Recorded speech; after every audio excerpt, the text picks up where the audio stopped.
전날 밤에 미국의 소비자 물가 지수 CPI 지수가 발표가 됐는데 우리가 지금 자본주의 세상에 살고 있죠. 이때 인플레이션의 비밀을 우리가 이해하지 못하면 우리뿐만 아니라 우리 자녀들도 이 자본주의 시대의 신종 노예 계급으로 살아갈 수밖에 없어요. 빈부격차가 굉장히 커지기 때문이거든요. 먼저 인플레이션이라는 건 이 자본주의 시스템이 우리들의 노동력을 이렇게 공짜로 착취해가는 아주 교묘한 방법이에요. 그리고 인플레이션이 심해진다는 말은 우리 돈이 그만큼 줄어든다는 말입니다. 자, 이 인간이 대체 무슨 소리 하냐, 이거 단박에 지금 이해가 안 간다 하시면은 오늘 영상은 꼭 보세요. 분명히 깨닫는 바가 있으실 겁니다. 우리는 열심히 일을 하죠. 그리고 이제 월급을 받아요. 그럼 그걸 어디에 넣어두죠? 장판 아래다가 넣어두시는 분 계세요? 아니면은 뭐 장롱 맨 윗칸, 아니면 화장실에 기생충 보면은 거기 뭐 담배 넣어놓고 이게 비밀 공간에 비닐에다가 둘둘 말아가지고 넣어두는 이런 분들 없으시죠? 바로 은행으로 월급이 입금이 됩니다. 그래서 여기서 카드값 빠져나가고 뭐 공과금 어쩌고 저쩌고 빠져나가면 그냥 텅장 쫙 비는 분들 굉장히 많겠지만 사실 또 쓸 거 안 쓰고 열심히 모아서 우리가 저축하는 금액도 굉장하죠. 이 돈 다 뭐 적금 묻거나 아니면 예금으로 들어갑니다. 그런데 인플레이션이란 요놈은 우리가 이렇게 피땀 흘리고 쓸 거 안 쓰고 모은 내 예금 적금의 돈을 야금야금 실제로 가져가요. 이 그림이 뭐냐, 전일 발표된 미국 소비자 물가지수 요 항목 중에서 고기, 계란, 닭 뭐 요런 우리가 실제 자주 먹는 요런 품목들이 가격이 전년 대비 몇 % 올랐냐, 요걸 나타내는 가격 상승률 지표예요. 이게 월간이거든요. 그래서 쭉 어떻게 올랐냐, 2020년부터 월 평균으로 해서 한 10%씩 쫙쫙 올라줬습니다. 우리나라도 거의 비슷한 수준으로 올랐어요. 이 내용을 우리가 확인하는 게 핵심인데, 2020년에 우리가 뭐 원래 1만 원을 가지고 고기 한 근을 살 수 있었다, 그냥 이렇게 가정을 할게요. 근데 이제 그림처럼 코로나가 딱 터져서 인플레이션이 굉장히 심해졌죠. 전년 대비로 연간 한 10%씩 가격이 쫙쫙 올랐습니다. 그래서 이제 고기 한 근 사 먹으려면 2020년에 1만 원이면 되던 게 지금은 한 13,000원 이상을 지불해야 사 먹을 수 있게 바뀌었어요. 그런데 문제는 2020년에 내가 이제 또 돈을 벌어서 열심히 저축을 했죠. 이 돈 1만 원을 우리가 예금에다 넣어놓고 매년 이렇게 풍차 돌리기라고 조금 이자 높은 대로 계속 풍차를 돌렸어요. 근데 지금 딱 열어보면 얼마 정도죠? 13,000원, 이렇게 물가가 오른 만큼 그대로 올랐나요? 아니죠. 끼케야 뭐 11,000원도 안 돼요. 세금 떼고 뭐 이런 거 떼고 나면 엄청나게 이자가 작습니다. 왜냐? 그 당시부터 지금까지 금리가 굉장히 낮았기 때문이죠. 자, 이 말이 무슨 소리입니까? 인플레이션 때문에 실제 내가 열심히 저축해둔, 쓸 거 안 쓰고 이 내 돈의 1만 원의 가치는 요 3년 사이에 사실상 1만 원이 아니라 한 8,000원 가치밖에 안 되게 뚝 떨어졌다는 소리예요. 거의 한 20%가 누군가가 가져갔습니다. 이걸 그대로 보여주는 지표가 이제 증가율이 아닌 이 고기, 계란, 생선 등의 소비자 물가 지수예요. 1982년, 84년 요 사이를 100으로 놓습니다. 그리고 지금 몇 배가 올랐냐인데, 1984년 대비해서 지금 3.17배나 올라갔습니다. 그때 뭐 만원에 먹을 수 있는 거 지금은 한 31,700원은 줘야지 먹을 수 있다는 거예요. 특히 코로나 이후에 거의 한 35% 정도가 돈을 너무 많이 찍어내니까 확 뛰어버렸어요, 가격이. 자, 이렇게 우리가 2020년에 넣어놓은 이 만원 정도는 지금 가치로 따지면 한 8,000원 정도밖에 안 되게 이 인플레이션이란 놈 때문에 실질 가치가 뚝 떨어져 버렸는데, 그러면 그 2,000원 정도 우리 그 노동력을 착취해가는 그 공짜로 그 가져간 돈은 대체 누가 가져간 걸까요? 그림이 뭐냐?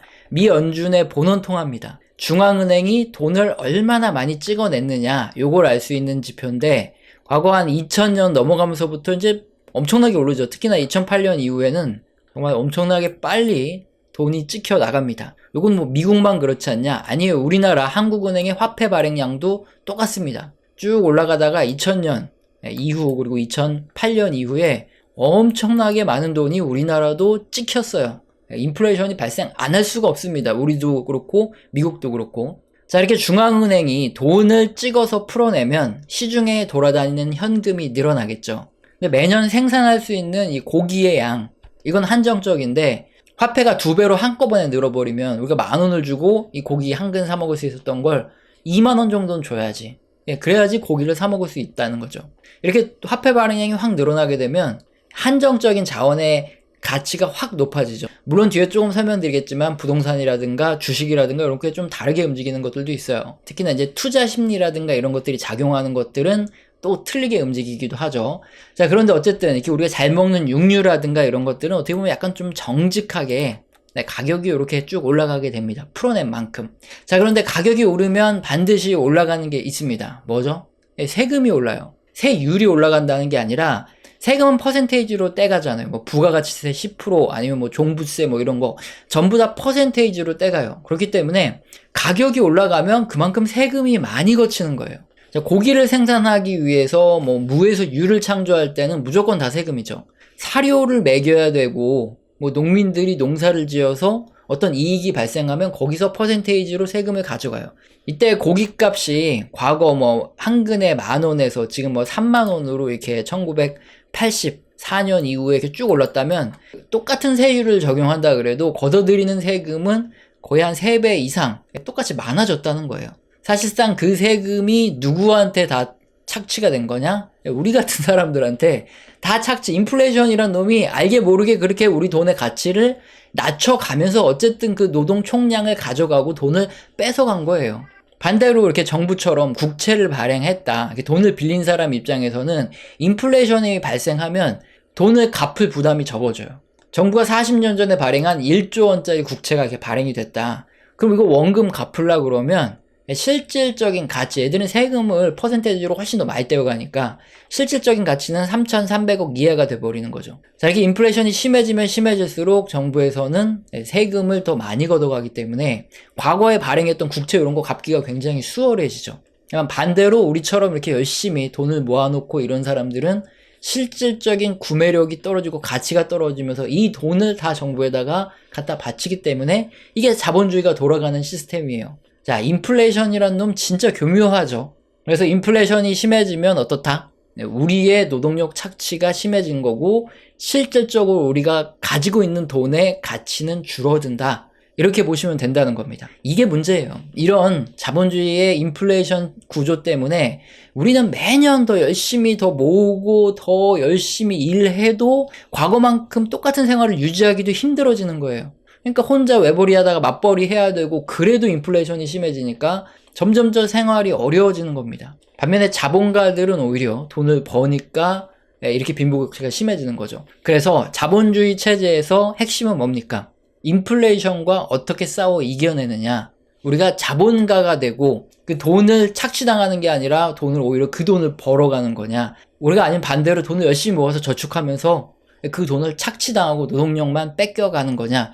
요 어느 축에 설 것인가, 이게 바로 자본주의 사회에 살아남을 것인가, 앞으로 노예계층이 될 것인가를 결정한다는 거죠. 자, 그럼 전일 발표된 미국 소비자 물가지수 CPI를 모니터링하면서 우리는 어떻게 해야 될까 해법을 한번 알아보겠습니다. 9월의 소비자 물가지수 상승률은 전년 대비로 3.7%로 다시 이제 바닥 찍고 올라가고 있어요. 이게 올라가면은 미 연준이 기준금리를 인하하기 어렵죠. 추가로 인상해야 될 수도 있어요. 고민이 굉장히 깊어지는 거고, 앞서 설명드렸지만 이렇게 물가가 올라가면 그만큼 우리 돈은 착취당하는 거예요.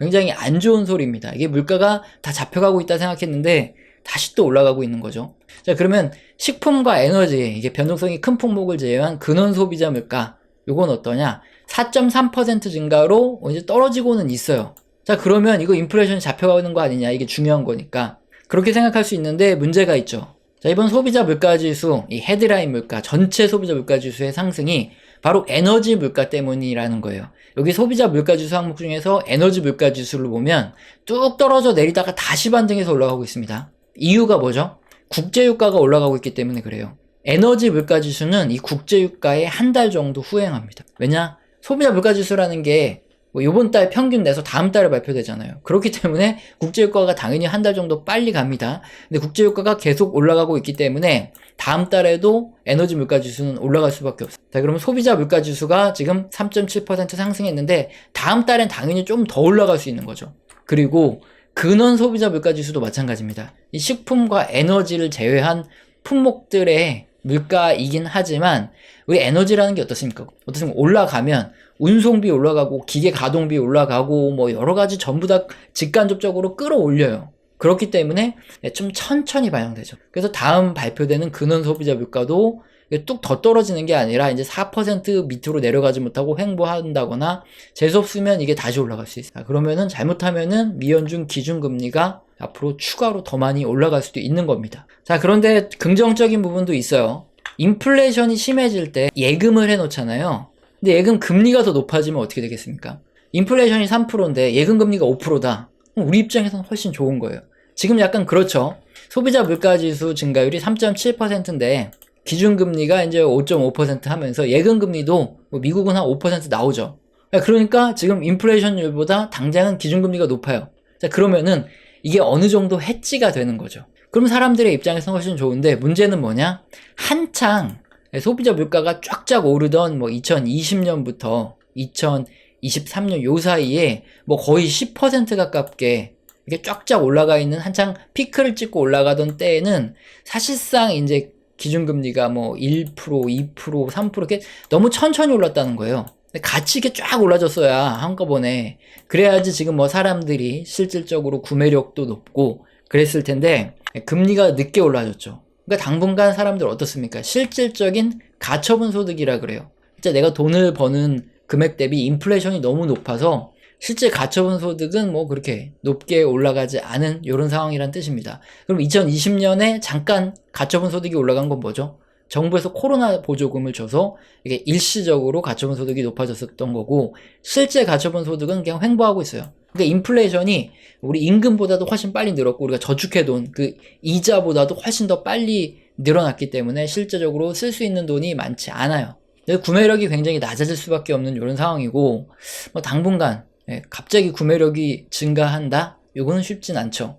특히나 미국 같은 경우에는 빈부격차가 굉장히 커요. 상위 한 5%가 전체 미국 자산의 한 30% 정도를 차지할 만큼 양극화가 심하기 때문에 저소득층, 중상층은 점점 궁지로 내몰 수밖에 없겠죠. 인플레이션 때문에. 이렇게 폭동이 일어날 수 있다. 이런 우려가 굉장히 커지는 이유이기도 합니다. 자, 그러면 우리는 어쨌든 인플레이션에 이기는 편, 즉 자산을 보유하고 자산의 상승분을 그대로 가져가는 쪽이 될 것인가, 아니면 열심히 그냥 저축해서 예금하고 있어서 이 돈의 가치를 점점 떨어뜨리면서 자산가 쪽, 아니면 정부 쪽으로 그 돈을 주는 사람이 될 것인가, 대체 어떻게 해야지 우리가 인플레이션을 이길 수 있을까? 이걸 한번 생각해 볼 텐데 어떻게 해야 될까요? 첫 번째, 부동산 보시면 이게 종합주택 매매가격 지수입니다. 우리나라 전국인데 코로나 때 이렇게 쭉 올라갔어요. 코로나 돈 풀기 하고 나서 올라가다가 지금 다시 다 떨어졌죠. 전국으로 보면 많이 떨어졌어요. 그래서 지금 2020년 한 11월, 12월 수준으로까지 가격 지수가 많이 떨어졌습니다. 이게 인플레이션이 심한데 이게 해지가 되진 않아요. 단기적으로 보면. 그러니까 요거만 가지고도 어렵겠다 이런 생각이 드실 수도 있고, 그 다음에 물가 연동 국채. 이게 물가 연동 국채는 물가가 올라간 만큼 이렇게 원본 채권의 가격이 올라갑니다. 그럼 쿠폰 가격도 같이 이자가 지급해주는 금액도 올라가기 때문에 어느 정도 인플레이션을 해지해 주는데, 이게 문제가 뭐냐면 장기 국채예요. 그래서 최근에 금리가 쫙 올라가면서 국채 가격이 떨어집니다. 그래서 실제적으로 지금 만약에 가지고 있다 그러면은 손실이 많이 큽니다. 당장 팔아서는 인플레이션 해지가 안 돼요. 다음 이제 주식이 있는데 주식은 그래도 최근에 좀 올라와줘서 인플레이션 해지가 많이 됐는데 변동성이 어마어마하죠. 또 이거 잘못 인플레이션 해지하려고 잘못 시점 잡았다가는 그냥 한 방에 갈 수 있는 게 또 주식이에요. 이 세 가지 자산들의 공통적인 특징이 어떻습니까? 부동산도 그렇고 물가 연동 국채도 그렇고 주식도 그렇고 결국에는 장기 투자를 해야지만 인플레이션을 해지할 수 있어요. 자, 그런데 가장 중요한 거, 언제 매수를 해야 인플레이션이 해지가 되냐? 왜냐면 가격 변동성이 워낙에 큰 자산이기 때문에 아무 때나 그냥 매수하면 인플레이션이 해지가 안 돼요. 특히 주식시장 한번 보겠습니다. 이게 2007년 고점에 물렸다. 그러면 원금 회복되는데 거의 한 4, 5년 걸렸어요. 과거에도. 내가 주식 투자를 해놨는데 아무 때나 사도 된다, 이런 소리가 들릴 때가 있어요. 무슨 선생님들이 이렇게 나와서 그냥 이제 주식 사놓고 장기 투자 몇십 년 하면은 누구나 다 돈 번다 이런 헛소리 짓거려서 이제 유혹하는 경우가 있는데, 그런 구간들은 대부분 다 이렇게 뭐 과거 2007년이라든가 뭐 2021년 뭐 이런 때 같은 고점 부근에서 그런 분들이 많이 나와요. 그리고 실제로 개인들이 그때 많이 투자하죠. 그렇게 고점에 물리면 장기간 이렇게 회복이 안 되는 경우가 있습니다. 환장해요. 주식은 그나마 좀 나은데, 부동산은 어떻습니까? 부동산 고점에 물리면, 이게 케이스실러 주택가격지수인데 2007년에 미국의 부동산 주택을 잘못 샀다. 원금 회복되는 데까지 약 한 9년 정도가 걸렸습니다. 특히 부동산은 대출을 끼기 때문에 이자를 계속 내다 보면 환장해요. 미국은 이제 고정금리, 저금리로 이렇게 정부가 지원해주기 때문에 금리가 잘 안 변하는데, 우리나라는 변동금리잖아요.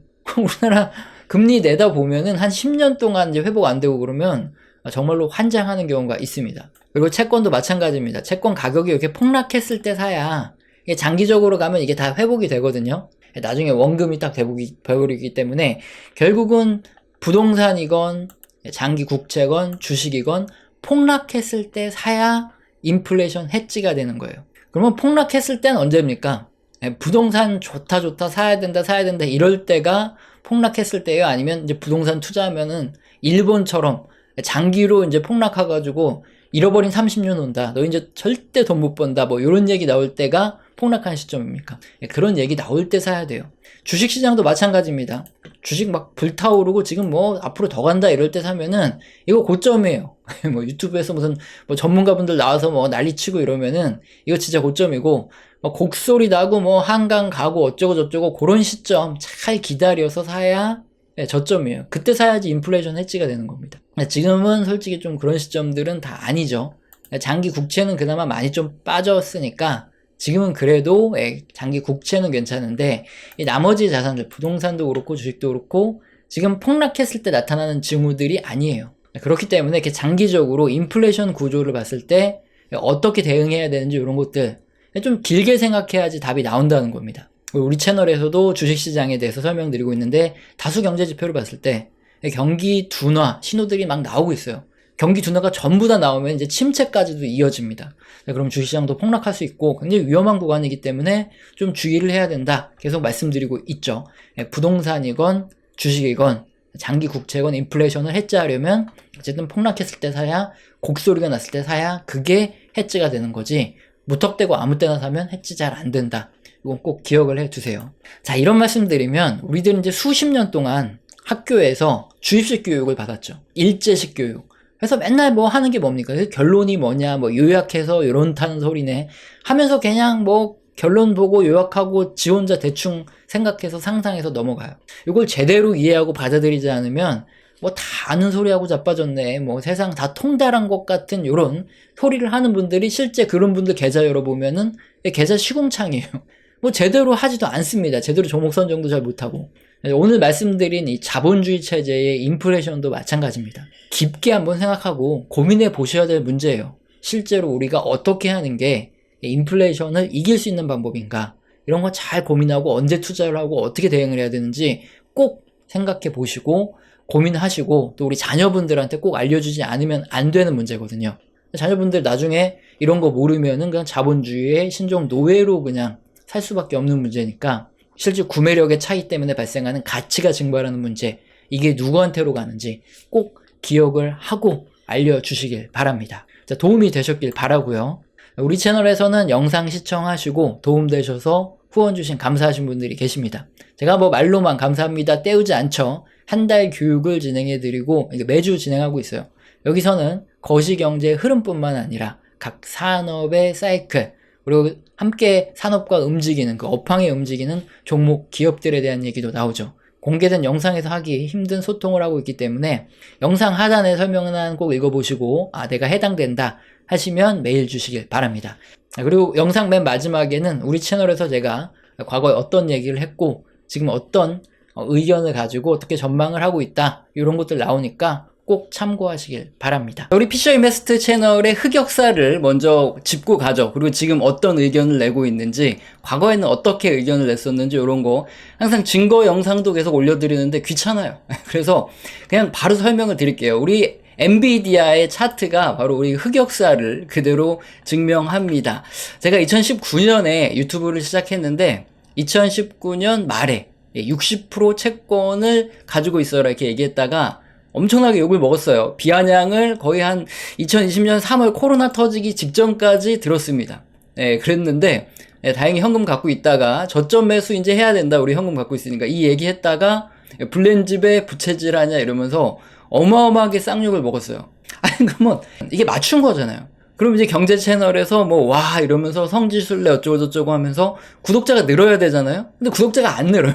조회수도 안 늘고 구독자도 안 늘어 맞췄는데. 그런데 왜 구독자가 늘었냐? 이때 국뽕 영상 같은 거. 그때 우리 기업들한테 전화 돌려가지고 일본에서 이제 수출 규제하기로 했던 품목들 있죠. 그런 거 만들 수 있냐? 그거 만들 수 있다. 그래가지고 그거 방송했다가 국뽕 영상이 터져서 국뽕 채널로 떡상했어요. 그래서 그때 잠깐 국뽕으로 갈까 하다가 도저히 못하겠다. 경제 채널 본연의 임무로 돌아오자 해서 이렇게 그때 이제 구독자가 늘은 거지 이게 저점 매수를 맞춰서 는 게 아니에요. 어쨌든 2020년 이제 하반기 들어가면서 한 6월, 7월, 8월 넘어가면서 엔비디아, 나이키, ASML, 빅테크주들이 아주 자주 언급됐습니다. 저도 이제 샀다고 이때 얘기를 하는 바람에 졸지에 추천주가 돼버렸어요. 물론 이런 채널에서 추천주 이런 건 안 하는데 어쨌든 2020년부터 계속 존버 인베스트 했던 기간이죠. 그래서 우리 채널 보면은 이제 어디 뜸하게 가 있다가 어디 이제 처물려가지고 마음고생 하시는 분들이 우리 채널에 와서 존버 하라는 거 얘기 듣고 위안을 삼고 가던 때가 2020년부터 2022년 한 4, 5월 요때까지예요. 근데 2022년 4월에 그때 이제 전향을 하죠. 존버가 아니다. 근데 이때 3월부터 4, 5월 뭐 이때까지 계속 기술주에 대한 우리가 갖고 있는 거 요 정도면 뭐 많이 먹었지 않냐 이렇게 매도 의견을 냈다가 얘기도 안 하고 매도로 전환했다. 존버에서 매도로 갑자기 금세 손바닥 뒤집듯 바뀌었다 하면서 엄청나게 욕을 먹었어요. 변절자 이렇게. 그래서 그때 댓글창이 다 낀 거예요. 욕을 너무 먹으니까.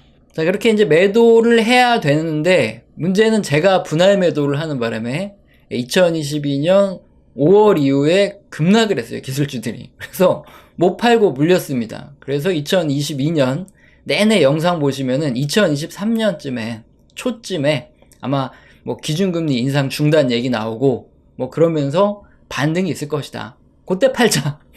그때 팔고, 그 다음에 이제 현금 잘 가지고 있자. 2022년에 이제 그런 얘기 굉장히 많아요. 왜냐면 이제 경제 지표들이 하나, 둘씩 경기 둔화, 침체에 대한 얘기가 나오기 시작했으니까, 어쨌든 우리는 팔아야 되니까. 2023년에 갑자기 반등을 주죠. 그때 이제 제가 계속 금리 인상 중단, 요런 기대감이 커진다. 요 얘기를 했기 때문에, 저도 이제 그때, 상반기에 이제 분할 매도를 다 마쳤어요. 근데 지금 엔비디아가 이렇게 많이 갔습니다. 제가 뭐 거의 한 200달러 후반에서 300달러 가까이 떼서 거기서 거의 다 매도를 했는데 지금 뭐 거의 500달러 가까이 갔어요. 이거 보면 잠이 안 와요. 그래서 엔비디아를 지금 못 쳐다보고 있어요. 근데 어쨌든 뭐 이제 100달러 부근에서 사서 이제 거의 한 300달러 가까이서 팔았으니까 이제 많이 먹긴 했는데 갖고 있었으면은 거의 한 5배 튀기는데 이거 참 환장하겠죠. 그리고 지금 뭐 더 올라갈 수도 있다 이런 얘기가 나오면 미쳐요, 사람. 왜 주식을 갖고 있다가 팔았는데 더 올라가면 환장하잖아요. 그래서 지금 약간 이런 흑역사 이게 벌어지고 있다. 이게 지금 현재 의견입니다. 그래서 어떤 의견이냐? 2020년 코로나 이후부터 2022년 요 초중순 그때까지가 존버 인베스트였다면 그 다음부터 이제 하나 둘씩 경기 지표가 둔화되기 시작해서 2023년부터는 사실상 이제 침체를 말하는 침체 인베스트예요. 그래서 이제 여기서는 이제 슬슬 다 정리를 하셔야 되고 이제 리스크 관리를 하셔야 된다. 이게 2023년부터 거의 뭐 명확하게 말씀드려오고 있습니다. 사실 그대로 말씀드리는 거예요. 굳이 뭐 증거 영상도 남기고 하는데 귀찮으니까. 근데 여기서 저희가 핵심적인 부분이 뭐냐? 이런 매수, 매도, 이 투자 결정을 여러분이 어떻게 하시냐? 이게 중요해요. 우리 채널에서는 어떻게 한다? 경제지표 다수에서 경기 둔화 신호가 나오면 그때는 이제 리스크 관리를 언제부터 경제지표 다수에서 경기 둔화와 침체에 대한 이런 시그널이 나왔냐? 2022년 이제 하반기부터 시작해서 경제 지표들이 하나둘씩 경기 둔화에 대한 지표들이 나오기 시작하더니 2013년 되면서 이제 경기 둔화 신호들이 거의 많이 나오기 시작했어요. 확실하게. 자, 그러면 이제 2023년에는 가지고 있던 걸 매도하고 리스크 관리를 해야 되는 거죠. 그리고 이 매도는 사실 테크닉이에요. 오랫동안 주식시장을 하다 보니까 알게 되는 건데, 요거 그림 2022년 내내 보여드렸던 거 아직도 쓰고 있어요. 그때 당시 이게 기준금리가 파란색인데, 이게 거의 1%도 안 올랐을 때, 영상 보면 내내 똑같은 얘기를 하는데, 항상 역사적으로 어떻다? 이게 파란색이 기준금리 인상이 중단되고 하락할 때, 그때 한 번씩 주식시장에 랠리가 꼭 이렇게 오더라. 그때 이제 매도하자. 이 그림을. 어쨌든 이건 뭐 테크닉이죠. 매도는 그냥 테크닉일 뿐이고, 중요한 건 우리는 어떻게 간다는 거죠. 원칙대로 간다는 거예요. 경제지표 다수에서 경기 둔화 및 침체에 대한 경고들이 켜지기 시작하면 그때는 매도. 그리고 다시 언제 매수하냐? 다수 경제지표들에서 경제가 회복되고 있다, 이런 신호들이 나타나기 시작하면 뭐 주식시장이 폭락을 하고 있던 뭐 하고 있던 그냥 그때 매수를 하는 거죠. 자,